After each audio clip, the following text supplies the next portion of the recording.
إن الحمد لله صلى وسلم على نبينا مصطفى محمد صلى الله عليه وسلم وعلى آله وصحبه أجمعين أما بعد أعوذ بالله من الشيطان الرجيم بسم الله الرحمن الرحيم സൂറ അൻ-നിസാ 49ാമത്തെ വചനത്തിന്റെ വ്യാഖ്യാനം നോക്കൂ നിങ്ങൾ.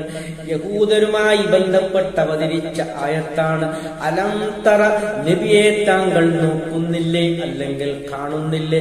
ഇലല്ലദീന, യാതൊരു കൂട്ടരിലേക്ക്, യുസക്കൂന അൻഫുസഹും, അവർ സ്വദേഹങ്ങളെ തന്നെ പരിശുദ്ധപ്പെടുത്തുന്നു എന്ന് പറഞ്ഞാൽ യഹൂദർ സ്വന്തം ദേഹങ്ങളെ പരിശുദ്ധപ്പെടുത്തി പല വാചകങ്ങളും പറഞ്ഞിട്ടുണ്ട്.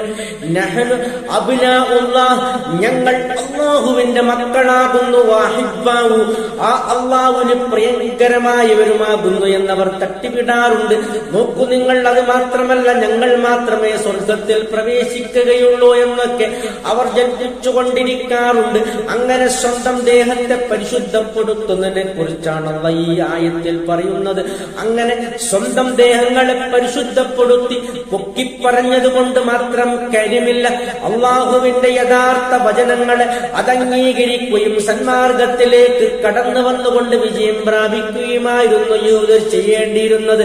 അവർ വെറും വാക്കുകൾ പറയുകയാണ്.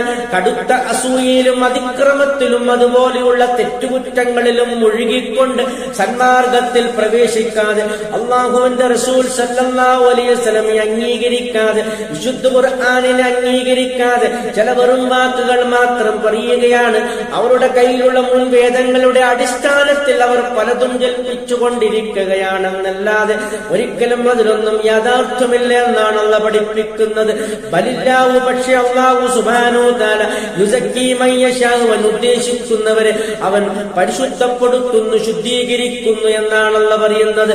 അല്ലാഹുവിന് അറിയാമാരെയാണ് നേർമാർഗത്തിലാക്കേണ്ടത് എന്ന്. നോക്കൂ, ഇസ്ലാമിലേക്ക് കടന്നു വന്ന മുഅ്മിനീങ്ങൾ തന്മയുള്ളവരായിരുന്നു, വിനയമുള്ളവരായിരുന്നു, നല്ല മനസ്സുള്ളവരായിരുന്നു. അതുകൊണ്ടാണ് അവർ മുസ്ലിമായി മാറിയത്, ഇസ്ലാമിലേക്ക് കടന്നു വന്നത്. അങ്ങനെയാണ് അല്ലാഹു സുബ്ഹാനഹു വ തആല അവർക്ക് നിർമാർഗം കാണിച്ചു കൊടുത്തത്. അതേസമയം ഇവരുടെ മനസ്സ് അങ്ങേയറ്റം വികലമാണെന്നാണ് അല്ലാഹു പറയുന്നത്.